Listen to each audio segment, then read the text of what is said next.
I'm very pleased to say that we're joined by the former Pentagon official, David Des Roches. Interestingly, he's not in the United States today. He is in Qatar's capital, Doha. Welcome to Nextra, David.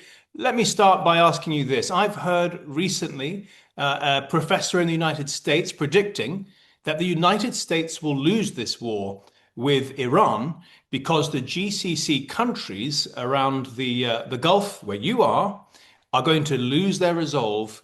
They've been hit too hard, and they're going to basically drop out.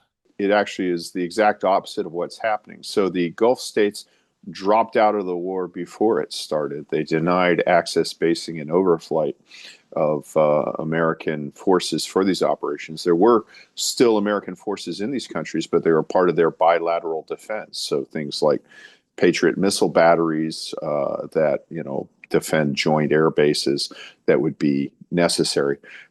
So there was no participation by the Gulf states. They wanted to sit this out because their fear was that the United States would just launch one or two airstrikes, then leave them with an inflamed, angry Iran.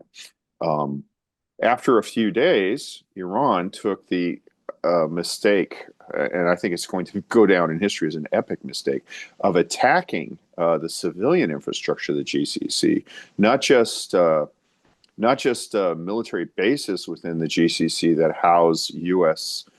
Forces, whether they participated in the operations or not, but they actually attacked things like Dubai International Airport and the Fairmont Hotel in Dubai. Now, I spent a lot of time in the GCC as a U.S. Department of Defense official, and the Fairmont in Dubai is generally outside of the U.S. government per diem range. I wish that it were not, but it is. So, and then, of course, you had an attack on the Ras Tanura and oil refinery in Saudi Arabia, which is the world's largest storage facility, and the Ras Laffan natural gas export in Qatar. So these countries now are, Iran has awoken a sleeping giant and filled it with a terrible remorse. Yeah. To quote Admiral Yamamoto after Pearl Harbor. It's so interesting you mentioned the hotels, because Iran has justified hitting those hotels by saying that, US personnel have been staying there. And you have just debunked that claim by saying it's actually too expensive for most US service personnel. Let's talk about the other the other targets that Iran has hit. You mentioned the refineries. That's right throughout the region. And the last I checked, Qatar has stopped LNG production. Is that correct? That's the reports we're hearing here, but that may not be as a result of Iranian action or damage to the facilities. This will bring us into our next thing, but basically shipping has stopped primarily because of variability of insurance rates. And so it doesn't make sense if you can't ship natural gas, which is a kind of inflammable product that is hard to handle. It doesn't make sense to continue to process it if it has to sit in your port. You're creating a liability there. So, you don't want to have these potentially explosive ships loaded up, stuck in your harbor. So it kind of makes sense based on the lack of transportation to take a pause on production. But it may be that production is paused because the facilities are incapable of producing. That's something we're not certain of. Right. And the point that this Professor Zhang was making, and it was only a few hours ago, is that if Iran can attack the global economy, can attack especially the GCC's ability, by which I mean all the Gulf countries, Arab countries, from making money, they will no longer be able to invest in Wall Street and in particular in the AI bubble. And that will apply, well, basically that could collapse the market, the economy, and cause the United States tremendous amount of pain. This assumption that there'd be a GCC collapse that would lead to destabilization of U.S. stock markets. First off, I think that overestimates the influence of Gulf Arab production in involvement and as a driver of the stock market. Generally, they are not the early adapters. They're the late people. When you look at the investment in technology from the Gulf states, it's almost as though their motto seems to be buy high You want to buy low, sell high. They seem to buy high and then hold. I mean, AI may be a bubble, but if it bursts, it won't be because of GCC investment. But another point is for Saudi Arabia in particular to fund all these big things, the investments in Silicon Valley, the line, Nuam, and all that. The estimates is that oil needs to be much higher than it is now, like $100 a barrel. And of course, Saudi Arabia can always export out of the Red Sea. So paradoxically, they may be in a better position to fund their natural ambitions if oil prices spike. The Strait of Hormuz, where so much oil and other things, including food, are shipped through to the GCC region, has been supposedly closed by the IRGC. Do you think that's true? And what does that mean for Gulf countries' food supplies? Yeah, oh, that's a great question. Everybody's focusing on oil going out of the strait, but the real issue is food going in. Fortunately, at least for Qatar, they have experience of this, so they have experience trying to have a domestic, although extremely expensive, food source because of the blockade by UAE and Saudi Arabia and others, Bahrain, when they actually were flying in dairy cows for a while. So there's a expensive but sustainable thing. I think that if this lasts for months, there'll be an issue here. But the important point here is the Iranian Navy has not blockaded the Strait of Hormuz, and they have not shown an ability to, say, confront warships of nations that want to pass the Strait of Hormuz. Lloyd's of London is blocking the Strait of Hormuz. So what Iran did was they actually set fire on, I'm not sure if they attacked, two of their own tankers, so that there would be tankers there. One was one of their Dark Fleet tankers. The other one was a asphalt carrier flagged in Honduras that had been used primarily to ship very thick bitumen asphalt from Iranian ports. They set those on fire, and Lloyd's of London said, oh my gosh, we need to evaluate marine insurance rates. And unfortunately for them, Lloyd's their calculations is based on what had been a superior British intelligence network where the national intelligence merged with commercial intelligence, and they were able to make real educated guess on risks to shipping.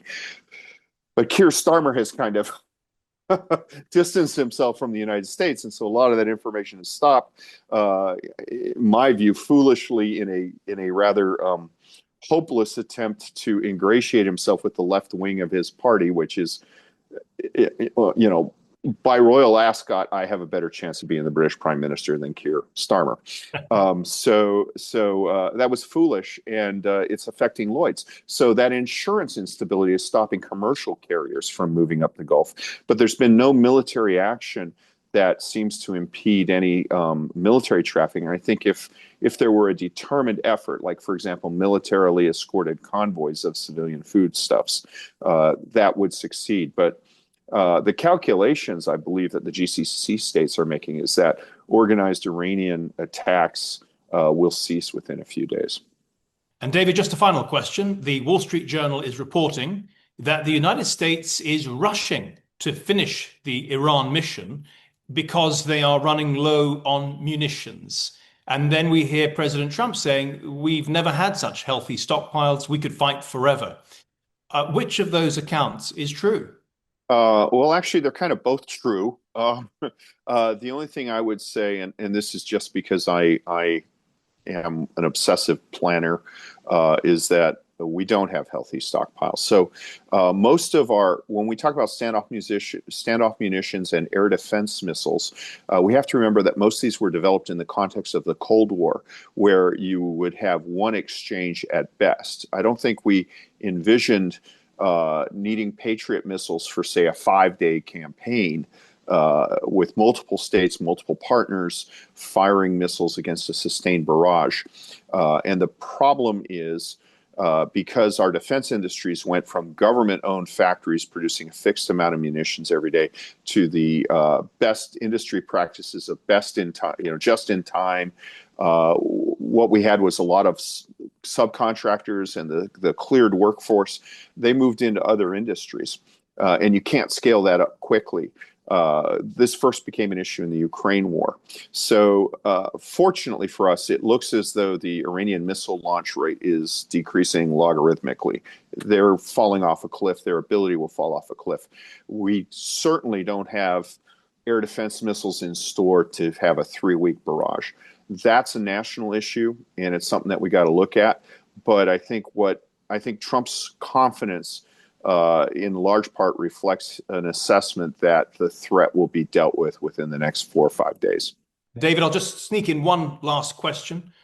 President Trump and Marco Rubio say that the biggest wave of bombings, attacks, if you like, are yet to come. Now, for most people just watching the television, this is inconceivable that it could escalate by any major degree.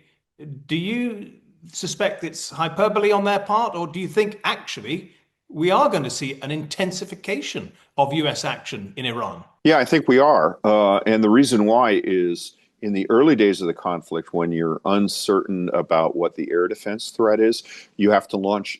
Our means of striking Iran are through extremely expensive standoff weapons, air-launched missiles, ship-launched missiles. Those cost multiple millions of dollars. Now that we're in a position where air supremacy has more or less been established, where the Iranian victory tweets are about shooting down an MQ-9 drone, which is basically a flying lawnmower. I mean, you can hear it from miles off. That shows that we have more or less constant presence in the airspace over all of Iran's important cities. So our attack shifts from using $1 million missiles to $40,000 gravity-dropped bombs. And the target list is being constantly updated, but as the ability to hit becomes cheaper and cheaper, the cost asymmetry has shifted in the favor of the United States and Israel. And so a lot of targets that we would not have deemed important enough to hit with $1 million missile are going to be hit with the $40,000 bomb. David Des Roches, very interesting, insightful analysis as ever. And you're in Doha, which just makes it even more keenly observed. Thank you so much for your analysis today. Really appreciate that. It's an honor.